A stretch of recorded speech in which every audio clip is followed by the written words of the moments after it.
We are up and running. Welcome to the Total Fitness Bodybuilding live video Q&A. My name is Lee Hayward, and today is Friday the 13th. Lucky number, Friday 13th. We're having a video chat, and hopefully you're not superstitious, and we can have a good one today. So as you're popping onto the live stream, let me know where you're tuning in from, what part of the world you're tuning in from, because I know we always get an international audience tuning in for our live Q&A. And if you're brand new to these Q&A, first off, I want to welcome you. It's always nice to have people joining in for the first time. And if you're a regular, I want to welcome you back. And the way these work is I'm going to be hanging out here for the next hour, answering questions and topics of discussion that you have related to health and fitness, related to anything with regards to your workouts, your nutrition, any specific challenges you may be dealing with, whether that is building muscle, losing fat, getting in your best shape, whatever it is, health, wellness, fitness, and nutrition related questions and topics of discussion. Feel free to type those into our chat window, and I'll do the best I can to help you out over the course of our video chat today. So we are streaming live from YouTube as well as Facebook. So wherever you happen to be tuning in from, you're more than welcome to participate. If you're on YouTube, there will be a video chat window to the side where you can type in your live questions and interaction during the live stream that we're doing. And if you're on Facebook, then there'll be the comment section below the video where you can type in your questions and topics there, and it'll all come through on my end. So hopefully this is coming through loud and clear. Seems to be working fine on my end. I just want to let me know if you're tuning in right now. Is this coming through loud and clear on your end? If you could do me a favor and just type into the chat there, let me know. Just want to make sure. Normally it does, like 99% of the time it comes through loud and clear, but I have had a few times where for some reason the audio is not working, or it's on mute, or some setting is not working right, or whatever.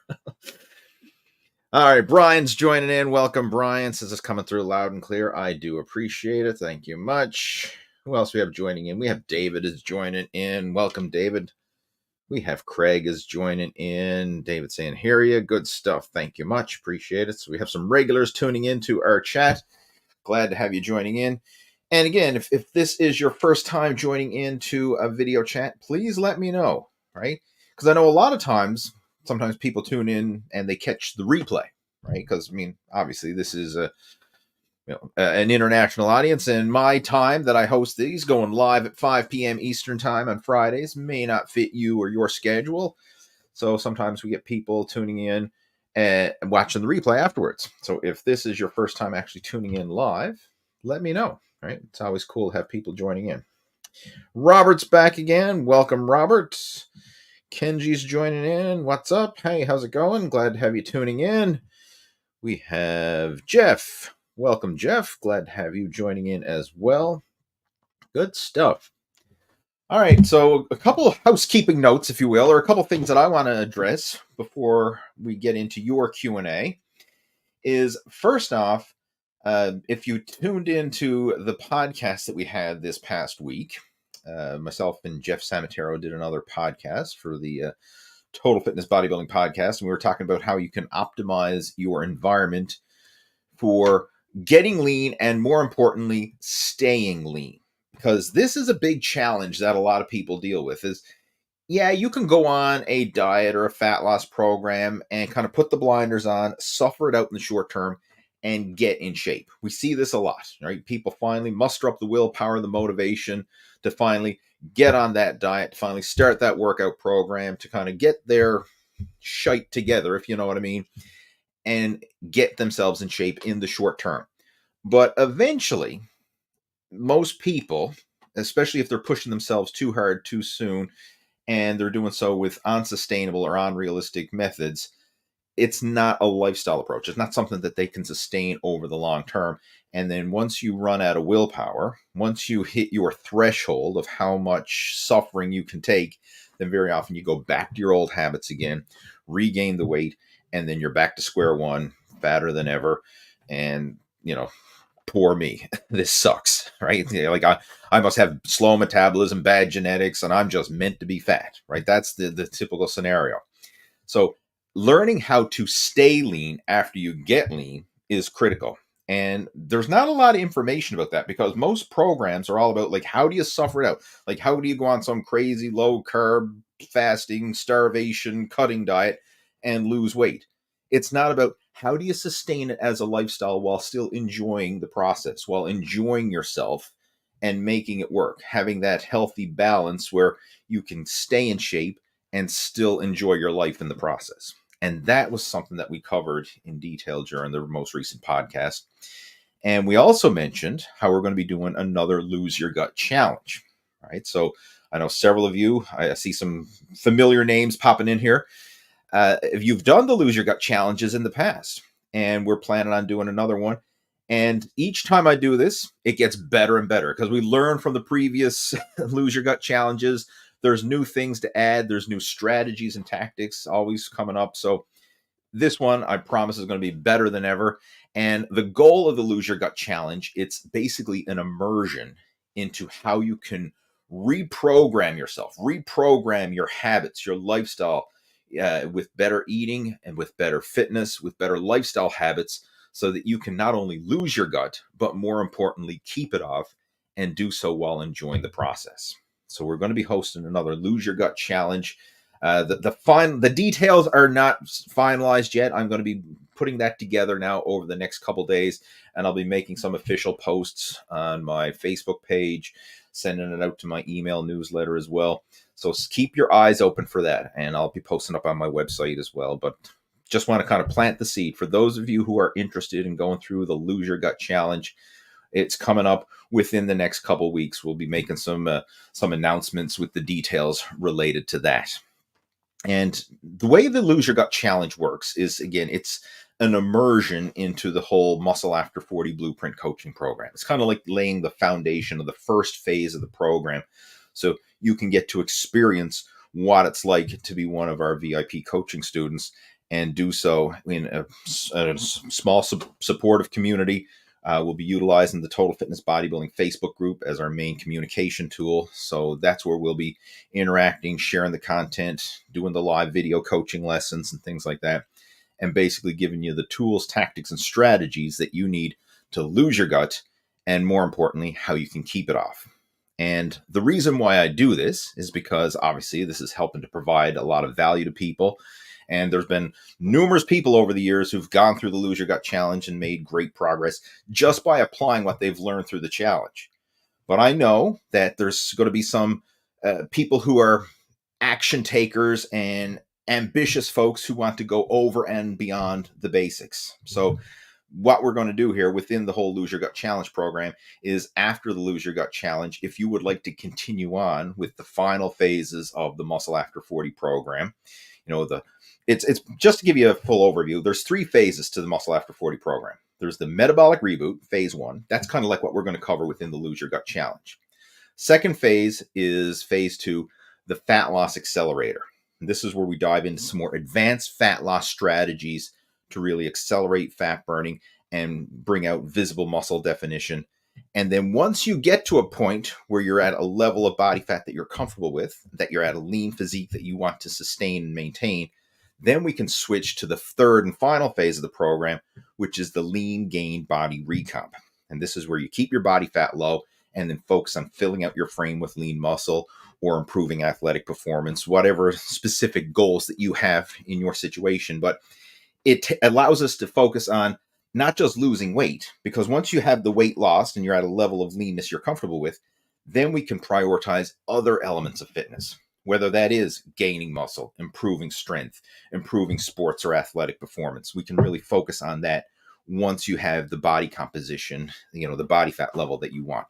So there's 3 phases: metabolic reboot, fat loss accelerator, and the lean gain body recomp. And the Lose Your Gut challenge, we're going to really do a deep dive into the first phase of the program. So basically, you'll get the first phase of the program. And for those of you who want to come on board and then follow through with the full, complete 3-phase system, then that's available afterwards as well. And I have a special offer for people who would like to come on board with the Muscle After 40 Blueprint and do the full 3-phase system for themselves. So that's something you can look forward to. And I love doing these challenges because it's a great way to really interact and really get to know and see what it is that you're doing on a personal level. Because like we're going to be interacting and communicating on a daily basis as we go through that immersion into the whole coaching program. And it's a great opportunity for you to really lay the solid foundations, and hopefully foundations that can then serve you for the rest of your life.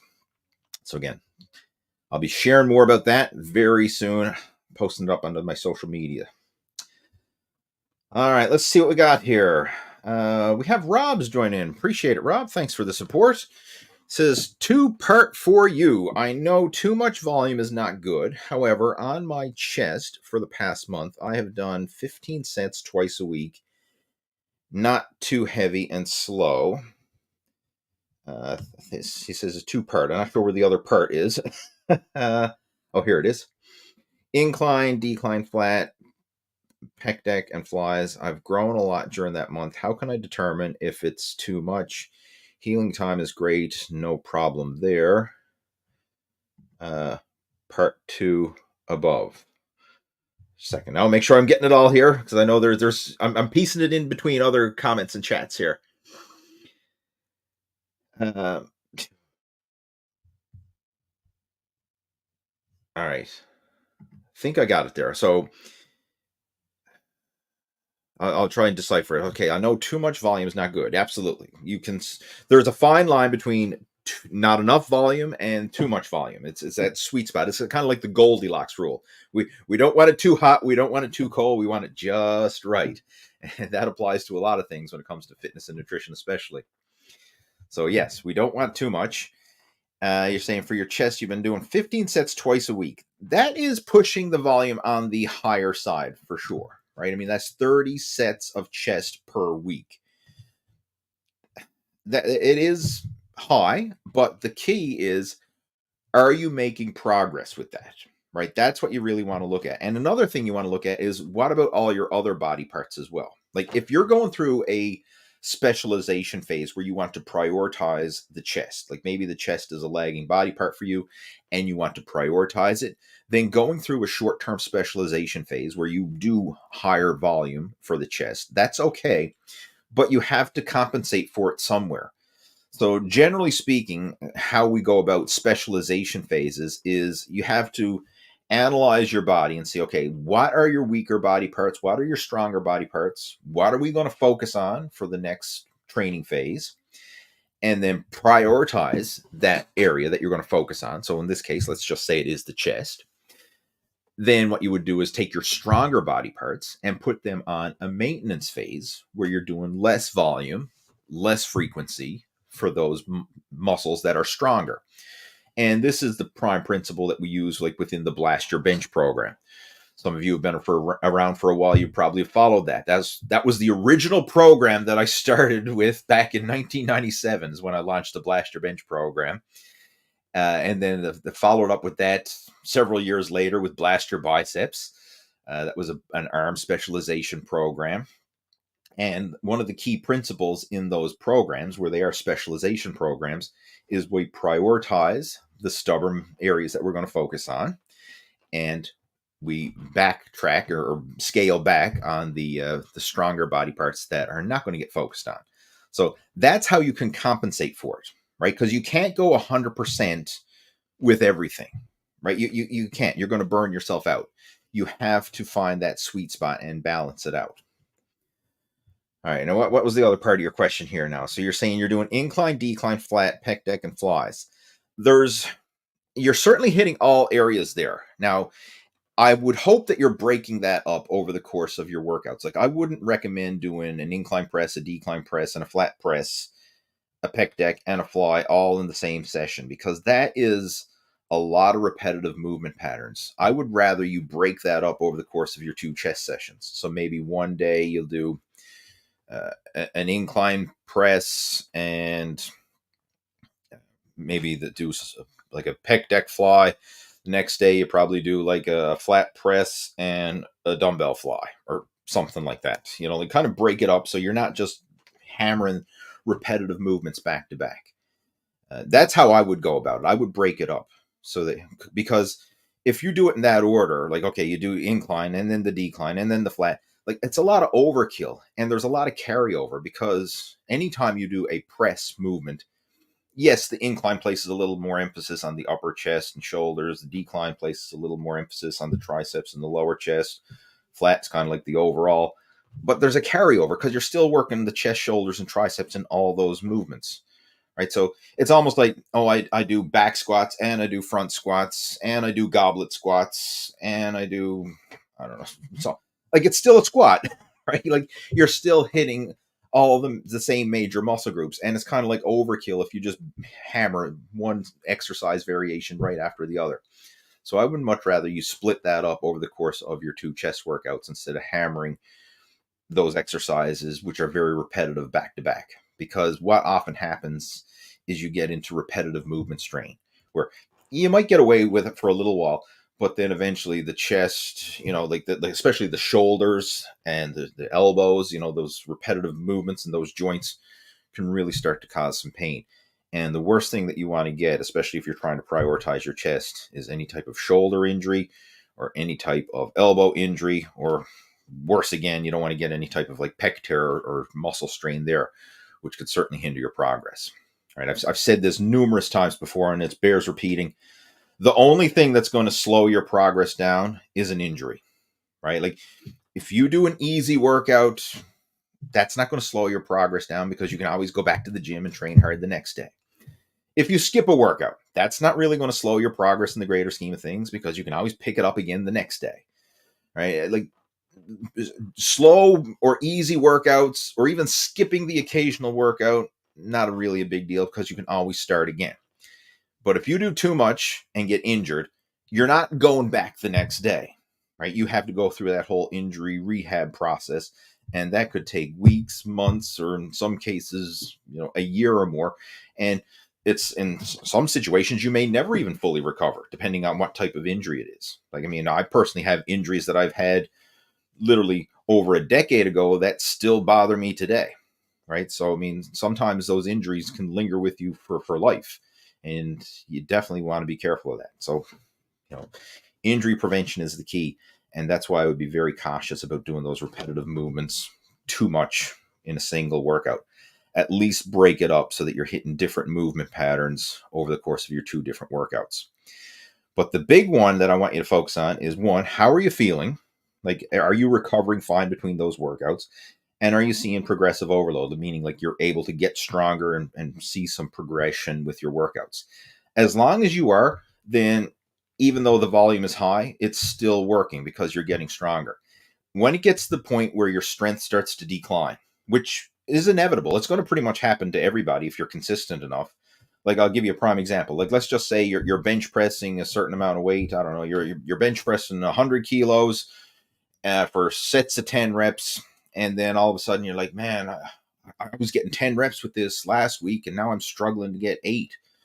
What's up with that, right? Like, my strength seems like it's going backwards. I'm getting weaker. Once you start to see, you peak and then it starts to decline, that's when you need to change it up. And in your case, where you've been doing a high volumes training load here, that would be a good time to do a deload phase to let your body rest, recover, and grow. And then after that, you can probably switch it up and do a different type of training split, probably a more moderate volume instead of this high volume that you're doing for your chest. But hopefully that gave you some insights there, Rob. And if there's anything that any questions or clarification you need on what I just shared, feel free to reach out to me, right? You can send me an email. My contact information is down in the description below this video if you want to reach out to me, and we can chat more about it offline. But in the meantime, I'm going to jump in and see what other questions we got coming through here. Robert saying, when I do any kind of leg squat, my knees hurt. When I do leg extension or leg press, they don't. I wonder why. There's numerous reasons why that could be, but the main thing is you're aware of it. So, one, what are you training for? You may not need to squat, right? I actually made a video about this a while back. Like, if you're just training for general health and fitness and to get in shape, and squats cause pain and discomfort, you don't like squatting, you don't have to squat. Like, you can still build strong legs with leg extensions and leg presses and the machine exercises. Like, for the average person, that's fine. You don't have to squat, right? And that's one of the great things about training in the modern age is we have such a variety of equipment that if a certain piece of equipment or a certain exercise or movement doesn't feel right, there's a good chance you're going to be able to find a similar movement or a similar exercise to work that same muscle that probably does feel better. So you don't have to do movements that cause pain or discomfort. But with that being said, I do want to acknowledge, if you are having knee pain with squats, it could be because of your technique. Because a lot of times when people squat, they're not squatting back, they're squatting down. And if you just try and keep your body upright and squat down, that places a lot of stress on the knees. You have to learn to hinge at the hips and squat back. It's a different movement pattern, but once you get into that proper technique, the proper mechanics of the exercise, hinging at the hips, squatting back, it takes the tension off the knees and allows you to actually squat deeper, lift heavier, and do so with better form and less risk of injury. I have a video that I want you to check out, and it's actually a video that goes into detail about what we're talking about right here. Just a second now. It's up on my YouTube channel. It's made this a few years back. I can't remember the name of it off the top of my head, so I'm just going to see if I can find it there.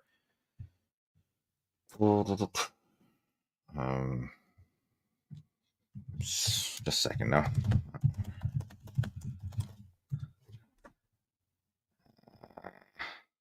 Oh geez, where's it to?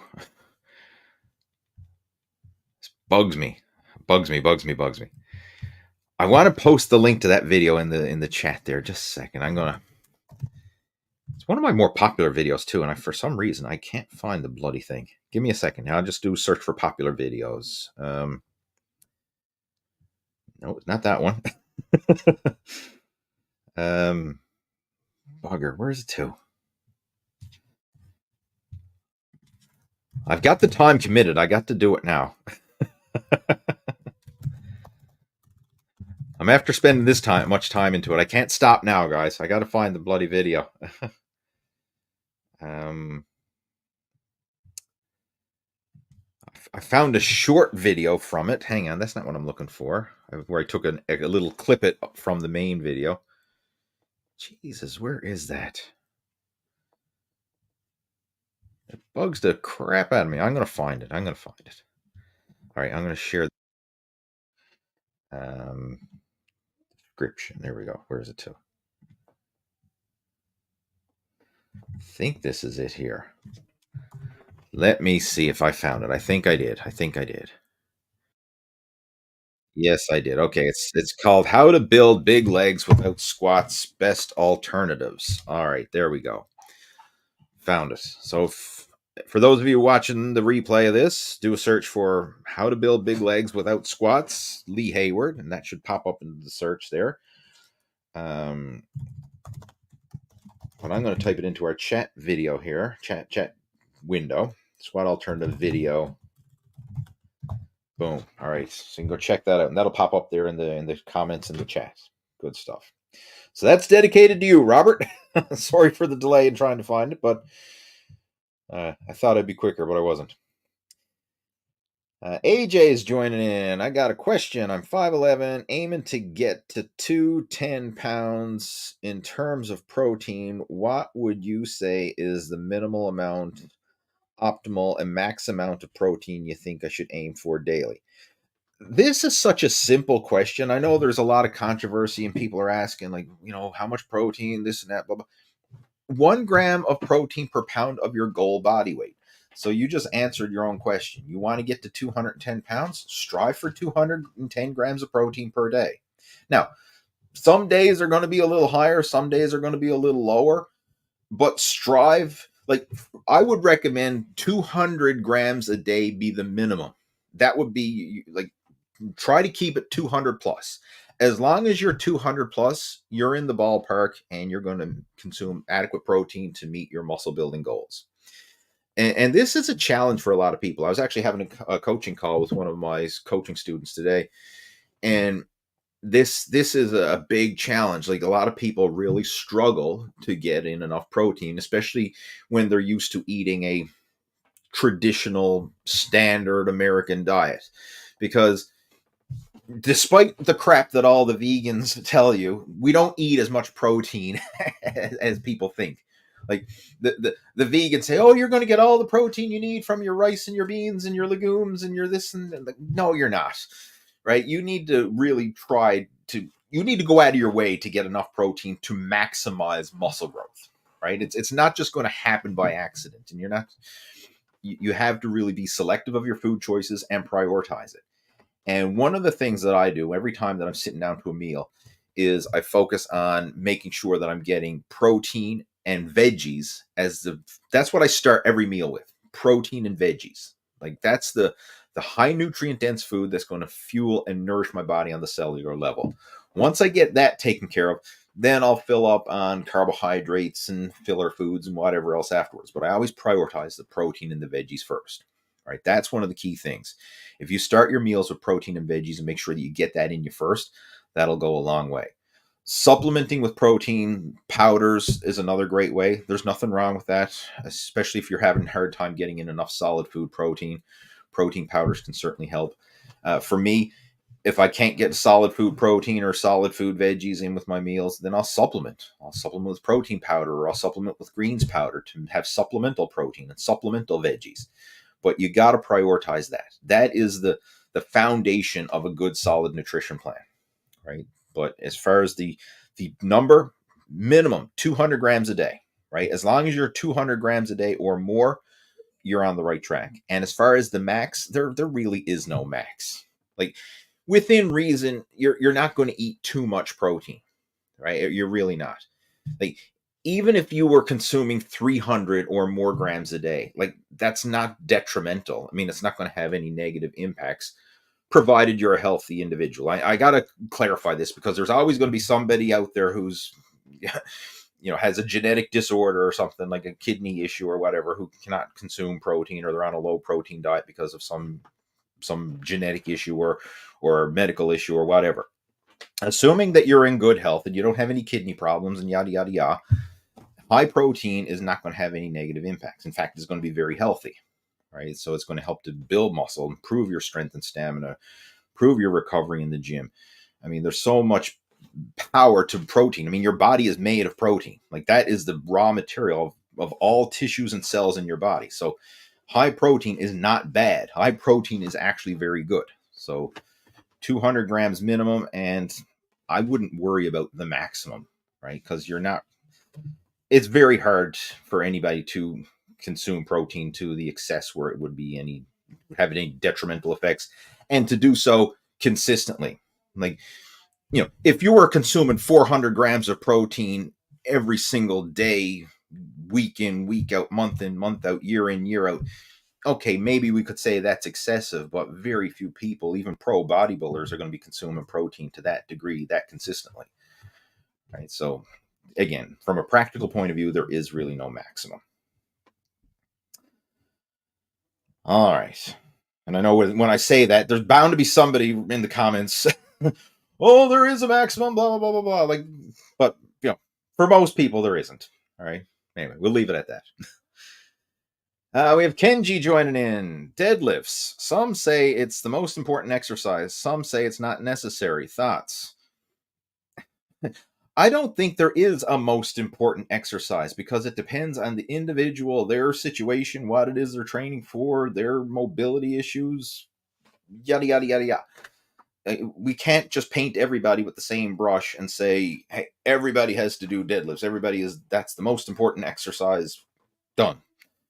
No, it's not, right? I mean, is it a good exercise? Absolutely. I think it is a great exercise. Do I do it? Do I enjoy it? Do I have my coaching students do it? Yes, I do.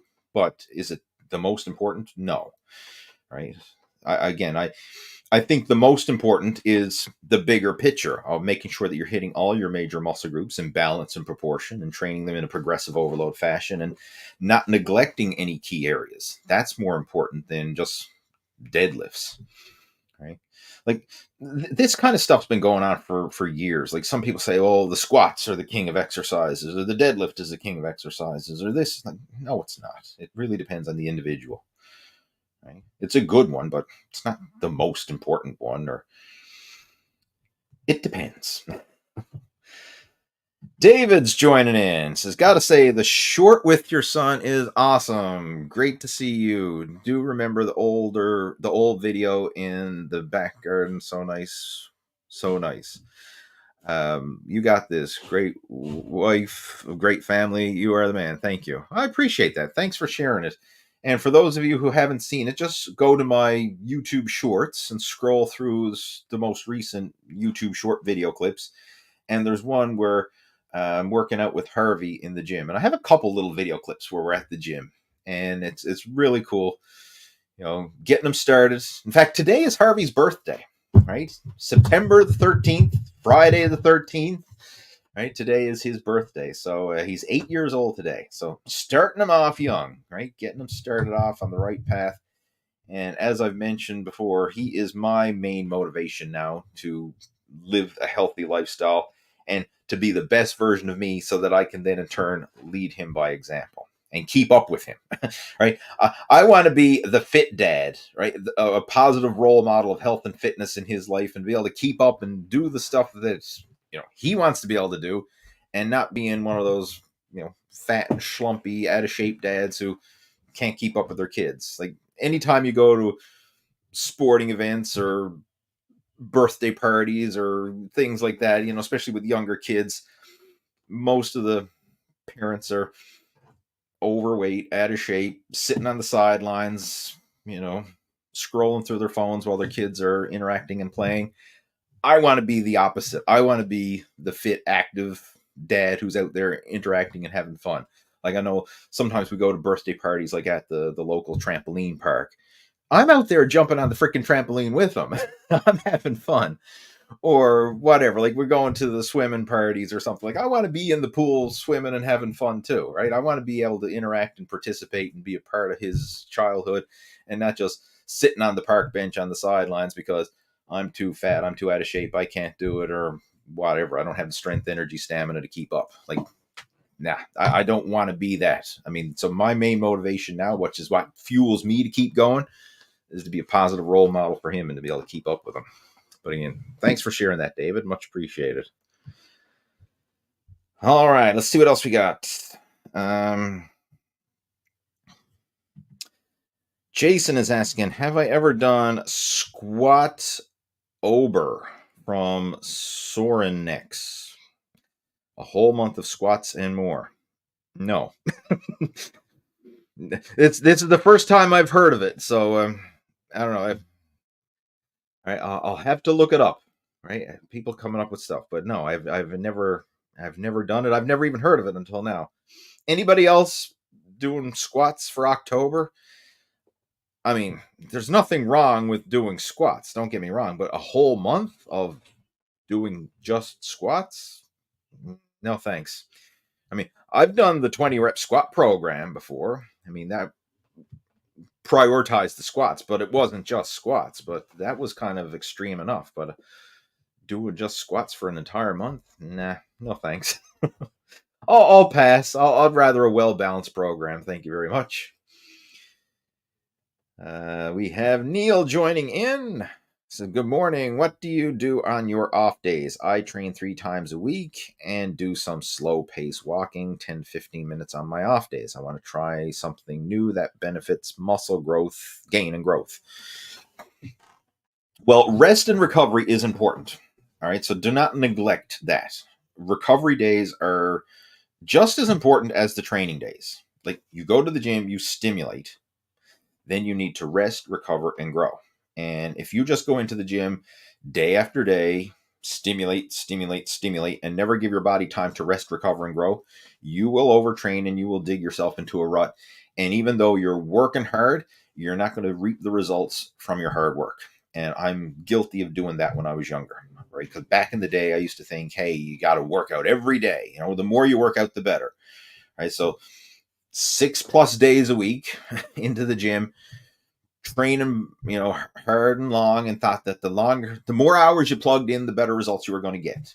And there was a point of diminishing returns with that. And I found that when I made my best gains, I was training every other day. Well, day on, day off, day on, day off, or 3 days a week, however you want to break it up. But bottom line, having a full day of rest and recovery between each strength training workout was what allowed me to make my best size and strength gains. And you'll see that is quite common with a lot of power athletes. A lot of off-season bodybuilders kind of follow a similar type of approach, every other day. The only time when training more frequently can be advantageous is when your main goal is not building muscle and getting stronger, but is just to burn up calories for fat loss. And that's when more frequent training can really help, because you're just creating a bigger calorie deficit. But if your main goal is gain and growth, then those rest and recovery days are certainly helpful. What you mentioned, you're doing walking on your off days. That's great. You can still do that. You 10 to 15 minutes is kind of on the low side. You could certainly bump it up to more than that. I mean, a half hour or more. Easy. I mean, walking is not going to cause you to lose muscle, right? Get that out of your head. You're not going to lose muscle from doing moderate amounts of cardio. In fact, as long as your nutrition is in check, you're not going to lose muscle from doing cardio. Right? I've actually proved that and talked about that during our most recent podcast. I'm not going to repeat myself here, but we talked about that during the last podcast episode. But I would recommend what you're doing 3 times a week, and then the walking on the off days. If you want to add something else that would be very advantageous, stretching and some mobility work. That's something you could do on your off days as well. Stretching is one of the most neglected aspects of training in general. Very few people stretch enough, especially guys. Guys are the most guilty of not stretching or not enough stretching. I'm a huge fan of it. Like, the way I like to go about it is after every weight training workout, I like to take a few minutes to stretch out the body parts that I just trained. That's helpful. But very often I'll even do extra stretching on my off days from the gym as well. Or if I want to get in a little mini workout where, like, I want to do some exercise, but I don't want to do anything too intense, stretching is a great one. Really fits the bill for that. And if you want some good stretching ideas, on the Total Fitness Bodybuilding YouTube channel, I have a full stretching playlist that you can go check out. And in fact, I'll post the link to it for you. Just give me a second. Where is it to? If you go scroll through, I think it's called Bodybuilding Stretching Routine. Where is it? There it is. Bodybuilding Stretching Routine. Yes, it is. I'm just going to copy the playlist link there so you can go check that out if you want some. This applies to anybody. I mean, this isn't just for Neil, because I'm willing to bet if we did a survey of everybody watching this right now, stretching is probably one of the most neglected forms of exercise, especially among, the quote unquote gym bros. Weight training. Yeah. Everybody loves weight training. Everybody thinks that's awesome. Good for that. Cardio is, cardio sucks. I don't like doing cardio, but I do a little bit of it. Stretching is like that's like scraping muck off the bottom of your shoes in terms of priority. Like, that's at the bottom of the bottom. That's lower than a snake's belly in a wagon rut. Right? So stretching is one of those things. It's so underrated, but it can have a big impact with your muscle growth, recovery, mobility, injury prevention, all that stuff. Stretching. I'll just call it stretching playlist. So you can go check that out. I just posted the link to that in the comment section, so you can go check it out after this. And again, the way that's broken down is there's stretching exercises for all the major muscle groups. All right, so there's back and legs and chest and shoulders and arms and hips and yada, yada, yada. All right, what else we got there? Calisthenics video, Lee, up there. Are you saying to put one up there or what? I'm not sure. But yeah, that's something we could certainly post. I probably could get Jeff, my podcast co-host, to do that, because that's something that he's really gotten involved with over the last couple years. Really dove into calisthenics and mastered some pretty impressive exercises, or impressive by most people's standards, like muscle ups and different types of challenging exercises. A lot of things using gymnastics rings and things like that. But yeah, certainly something we could focus on.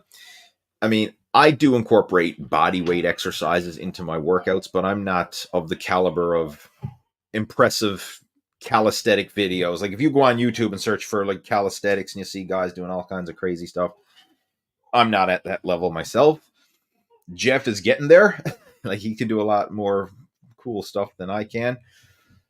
But it's certainly a great way to build your body using your body. I mean, it's amazing what you can do once you build up to it. But the thing you got to look at with calisthenics is you have to be strong enough to lift your entire body weight, and that's a limiting factor for a lot of people, especially if you're just getting started or if you're overweight to begin with, because the bigger you are, obviously the harder it is to do these exercises. Like I actually made a video of this a while back where someone was asking about pull-ups, and I featured, because I took a clip it from World's Strongest Man Brian Shaw. Right, he had a video where he was comparing himself to a Navy SEAL, and they were doing a pull-up challenge. They did a whole bunch of different challenges, but one of them was pull-ups. I mean, Brian was over 400 pounds in the video. Now, former World's Strongest Man winner, like brutally strong, like 6'8", 400 plus pounds, like just an absolute monster of a giant of a man, and brutally strong, but he could only do 5 pull-ups. Whereas the Navy SEAL was like 165 pounds, and he was just banging out pull-ups like there was nothing to it. So even if you have a lot of muscle on your frame, just sheer mass makes body weight and calisthenic exercises extremely hard, or in some cases impossible to do. Whereas the lighter you are, the leaner you are, it makes it a lot easier to do. So that's a limiting factor for a lot of people doing the calisthenics exercises. Whereas when you go to the gym and you're lifting weights and machines and things of that nature, you're in total control of how much weight you lift, and you can choose the exact number that you need based on your personal fitness level. Whereas with body weight exercises, it's like, we got one weight, your body weight, right? So it's, sure, there's different variations, and you can do harder and easier variations, but still, it's not as flexible as, hey, let's adjust the weight on the stack, or let's grab a lighter set of dumbbells or a heavier set. It makes a big difference. So when I'm coaching people and starting off, I always recommend, just starting off with basic gym workouts and gym exercises, because they're so versatile and you can customize it to the individual's fitness level. Kenji's asking, most abdominal exercises activate the hip flexors. Are there any movements you recommend to isolate the abs? First off, I'm not against working the hip flexors. I think that is fantastic, because the hip flexors come into play with your core in general. So leg raises, sit-ups, planks, all those type of movements, there's nothing wrong with engaging the hip flexors. I know like a lot of people say, oh, you shouldn't work the hip flexors, but that's an important movement. Like it's a very functional muscle, especially for athletes or just for overall strength and performance. Like we don't want to have weak hip flexors. So if your hip flexors are, the weak link in the chain, you want to strengthen that. I mean, you can still strengthen the abs while still activating the hip flexors. But if you just want to isolate the abs themselves, there are certain movements that, especially like different crunch machine variations, that, like, depending on what you have at your local gym. I just know we have a couple at our local gym that kind of stabilize your lower body and just engage the upper body in a crunch variation. I mean, you could still do that with body weight lying on the floor, or lying with your legs elevated, like have your knees bent over an exercise bench, for example, which would take the hip flexors and the lower body out of the exercise and just allow you to contract the upper abs. I mean, you can incorporate some of those exercises if you want, but personally, I would engage the hip flexors, because it's an important part of the whole core unit, right? You want to engage the abdominals and the hip flexors and all those muscles, and you use them in unison, and not just trying to isolate the abs themselves. I mean, first off, you got to ask, like, what is it you're training for? Right? Like, what are you trying to do? If you're trying to build a stronger core, then the hip flexors are very important for that. If you're just trying to get lean abdominal definition, I mean, yeah, you still want to train the abs, absolutely, but the key factor that's going to come into play there is the nutrition and burning the body fat that's covering the abs, not so much building the abdominal muscles. I mean, we very often see sometimes when you're looking at bodybuilders and fitness models and people like that, they don't do nearly as much abdominal training as you think based on their level of visible abdominal definition. Most of it is from losing the body fat that's covering the abs so that you can see the ab muscles underneath. That's the secret. It's not that they're doing endless hours of sit-ups and crunches and yada yada yada. It's that they've burnt the body fat and they have very thin skin so that you can actually see the muscle detail and definition underneath. So if that's your ultimate goal, then dial in your nutrition, bump up your cardio. That will give you more visible abdominal definition than simply adding in extra ab exercises.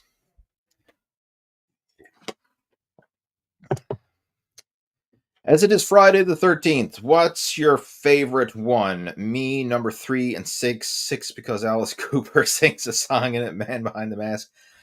I have to be honest, I've never really watched the Friday the 13th movies. I mean, I've seen bits and pieces of them, you know, as they like aired reruns of them on TV, but I've never sat down and actually watched the full movies from start to finish. I never did get into that. So that's me, right? I just haven't done it, right? I know I'm probably the exception to the rule. Like some people I know are huge fans of all the old school horror movies and stuff like that, but I never did get into it.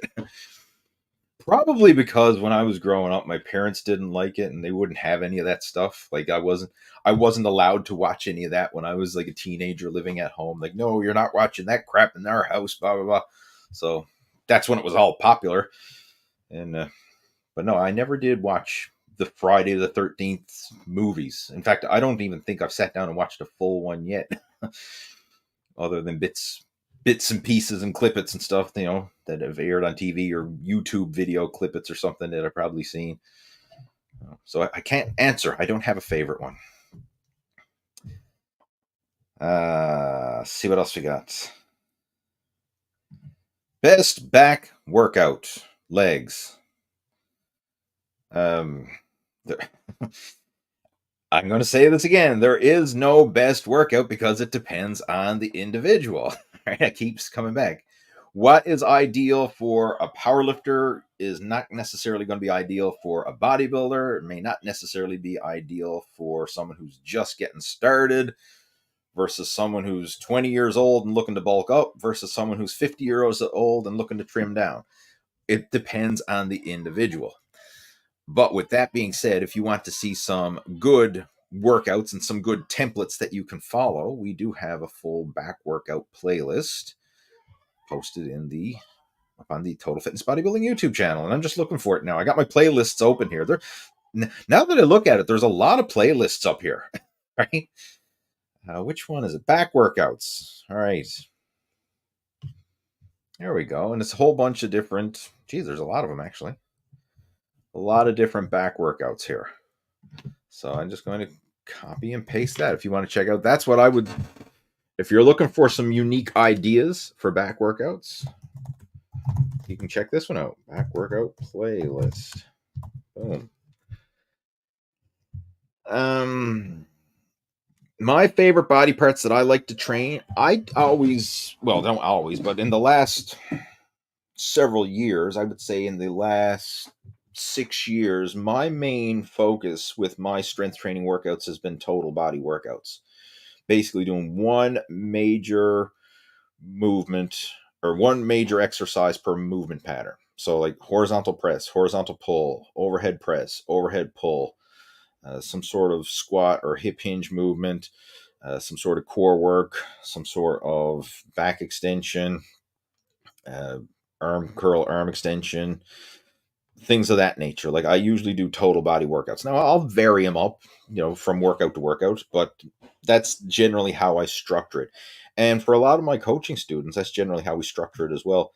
And it works remarkably well because the thing I like about total body workouts is it allows you to hit all your major muscle groups frequently, and you don't get that delayed onset muscle soreness or repetitive movement strain that you very often get when you do body part splits. So like if you went in there and just blasted out 20 sets per muscle group, in a bodybuilding bro split, for example, like 20 sets for chest or 20 sets for back or 20 sets for legs or whatever, you very often get a lot. It's like overkill in a single session. Whereas when you do total body, you do a little bit of stimulation for all your major muscle groups, then let them rest, recover, and grow. Then a little bit of stimulation, rest, recover, grow. And I find that I actually make better progress and I experience less pain that way, less aches and pains, and I don't feel sore or immobile the next day. Because like if you go in there and you blast out 20 sets for legs, it's probably going to hurt to walk the stairs the next day or hurt to sit on the toilet because your legs are so sore.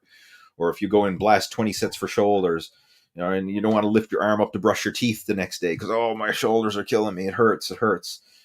Whereas if you just do a little bit for all your major muscle groups, you can rest, recover, and grow. And yeah, you might feel a little bit of fatigue or tiredness afterwards, but it's not that deep delayed onset muscle soreness or get that repetitive pain in the joints, tendons, and ligaments. So that's why I'm a big fan of total body workouts. And literally since the whole muscle after 40 program, like I put that out.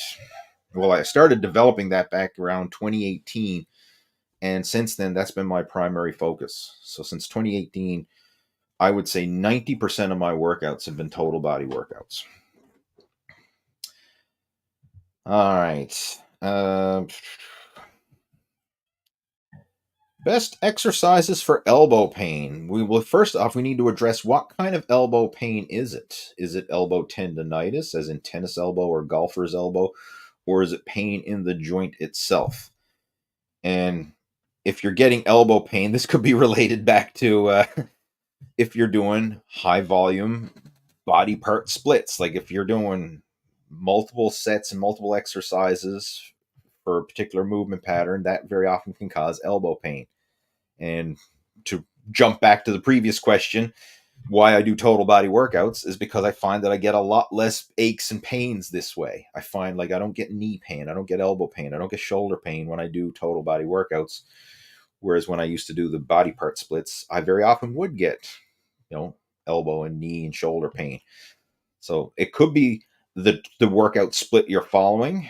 But as far as exercises for it, sometimes rest is the best thing you can do. But again, it really depends on what it is, because joint pain is a very tricky thing. Like if you lift too heavy, too much, and you strain yourself or pull or tear, muscles or strain the tendons, joints, and ligaments, that could cause joint pain. Another thing you got to look at is sometimes we get pain in the joints, tendons, and ligaments because of imbalances. Like maybe you're doing too many pushing exercises and not enough pulling exercises. This is quite common. Like you see a lot of guys, especially when they're starting off training, they want to train the chest, shoulders, and triceps, and the abs, and the beach body muscles. They want like the front of their body. They want to train chest and abs and arms and the show off muscles, and they very often then neglect the back, and they neglect the rear delts, and they neglect their their legs and stuff like that, and then it creates a lot of imbalances. So sometimes that could be the root cause. If someone's doing more bicep exercises than they are tricep exercises, and they're pulling on the joints, tendons, and ligaments more so on one side than the other, that can cause pain in the joints, tendons, and ligaments. So that's why when structuring your workouts, ideally you want to think of balance, like equal number of presses, equal number of pulls, like horizontal press, horizontal pull, overhead press, overhead pull, arm extension, arm curl, leg extension, leg curl, core work, lower back work, things like that. Kind of hit everything in balance and proportion. That very often can eliminate or help when it comes to joint pain. But that's something, it really depends on the situation. So, I mean, if you want to elaborate on it more, feel free to reach out to me. Send me an email and we can chat about it, see what kind of pain you have, and see if we can come up with some strategies to help alleviate it. Rob saying, thanks for the advice. I'll start to spread it out. Good stuff. Glad to help, Rob. And again, appreciate the support. Lee, be honest. Regardless of injury, etc., what is an exercise that is legitimately dreadful for you? Regardless of injury, what is dreadful? I think okay. I think you know what it means.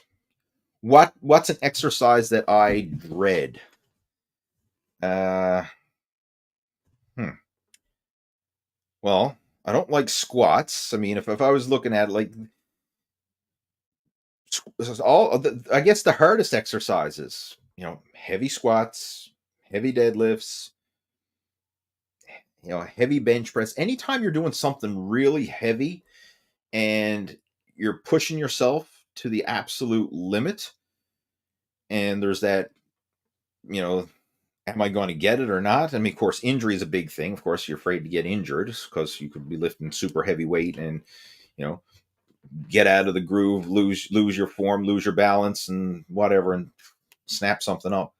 But generally for me, the exercises that would cause the most discomfort, if you will, were just basically the hardest exercises and the ones that had the highest risk of injury. So again, squats and deadlifts and bench presses, those and the variations thereof, like front squats, back squats, all those different squat variations, all the different bench press variations, all the different deadlift variations. Like those are probably the ones that cause the most discomfort, where you kind of get that queasy feeling in your stomach because you know that, hey, I'm going to have to exert myself here, and pushing this to failure or close to it is not going to be an easy task, right? This is going to be a demanding, grueling workout.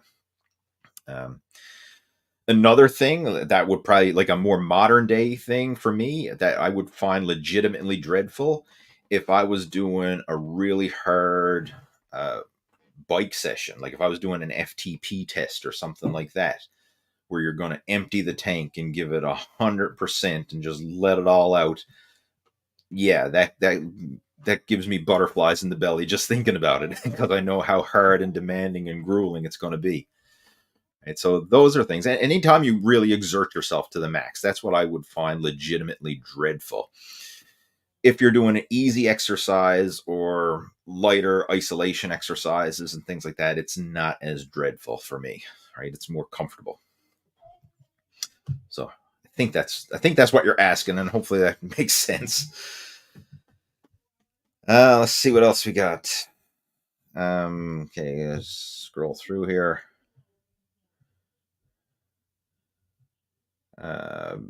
David says, black coffee, Lee, me green tea. I like green tea as well, right? I do drink green tea, but I will admit I drink more coffee than I do tea. Kenji's asking about BCAAs. Is it really necessary to supplement them into my diet? No, it's not. You can certainly meet your amino acid needs through protein food alone, but supplementing with amino acids can help, right? There is a time and a place where amino acid supplementation can help. And first off, I wouldn't recommend the BCAAs. I would recommend EAAs, essential amino acids, which do contain the branched chain amino acids plus all the other essential amino acids. So it's a more complete amino acid supplement, is the essential amino acids, EAAs. So if you're going to buy them in the future, get EAAs, not BCAAs.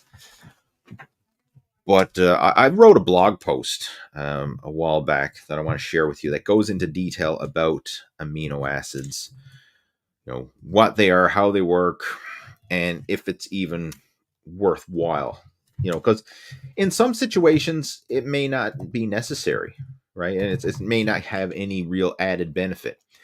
But for people who are pushing the limits, amino acid supplements can give you that slight edge. Just going to type in the link to the blog post there. Amino acid article, I'll call it. Boom. So the title of the article is Amino Acid Supplements, Are They a Waste of Money? All right.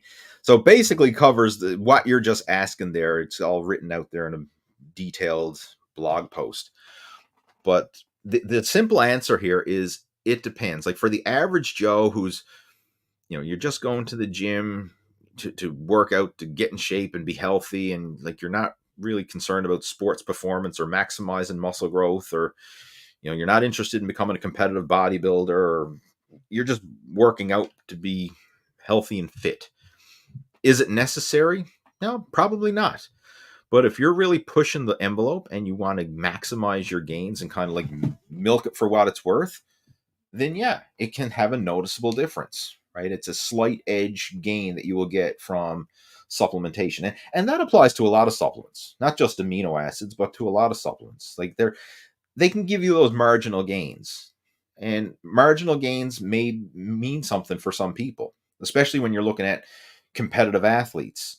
Like, I don't know, we had the Olympics over the summer, and when you look at different things like the sprints and the different events where things are won by the thousandth of a second, like when you're down to those small margins, every slight edge advantage that you can get can make or break, can make a noticeable difference.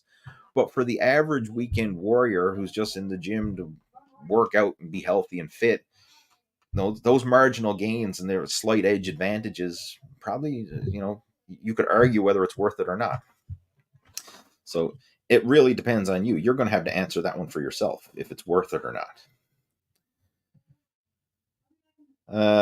What's the best bang for your buck angle on barbell rows?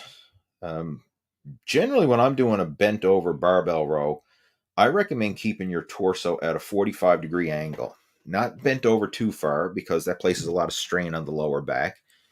Not standing too far upright, because you don't really get a good lat activation, but a 45-degree angle. You can really activate the lower lats, the meaty area of your back, maximize the amount of weight you're handling, place your body in a strong and secure position so that you minimize the risk of injury, but get maximum muscle stimulation. I mean, that's what I recommend. 45-degree angle is a good guideline to shoot for. And what I'd recommend is ideally videotape yourself doing it. Like even set your phone up, prop it up and videotape yourself when you're at the gym, and just to see yourself doing the exercise. Because it's amazing how much you can learn when you watch yourself back on video. Like even if you're looking in the mirror when you're doing the exercises, it's not the same as that third person perspective you get from watching it on video. Right? You'll get to see and learn so much more about your technique and how you're doing exercises when you watch it from that third person perspective versus just looking at yourself in the mirror. I mean, that's how I got into making YouTube videos back in the day, right? Because I was getting ready for powerlifting competitions, and some of the more experienced powerlifters, they said, you should videotape yourself doing your lifts so that you can be your own coach and kind of critique your form and make sure that the lifts are actually going to pass in competition. So that's what I did. I used to take my 8mm camcorder on a tripod, right? Hello, happy Friday the 13th. All right, guys, Friday the 13th is here, and Jason is joining us. Cool mask, dude. Yeah. Look at you. Did you paint that yourself? Yeah. You did a good job, buddy. Mom did some of it. Mom did some too? Well, both of you did a good job. Look at that. Way to go. Yeah. Cool. I love it. Wow. Very timely, buddy. Good job. I'll come out and play with you now after I finish the chat. In fact, we're going to get ready and clue it up now because we're over an hour. So I'll go play with Jason now in a second. The frig was I talking about? I don't know. Barbell rows. Yeah. I think I already answered it. Anyway, I got distracted, as you can tell. What else we got there? Anyway, happy birthday, Harvey. Yes, sir. It is Harvey's birthday. Right? And he's taking part in the Friday the 13th, as you can tell. Right? That was a pretty cool looking Jason mask there. All right, guys, I'm going to get ready and close it up. I know there's still a bunch more questions coming through here, but like I say, we are already over the hour here now. Let's just see what else. Show the Way Fitness. Thank you. Appreciate the support. Who else we got there? Awesome Mask. Yes, it was an awesome mask. I thought he did a damn good job on that one.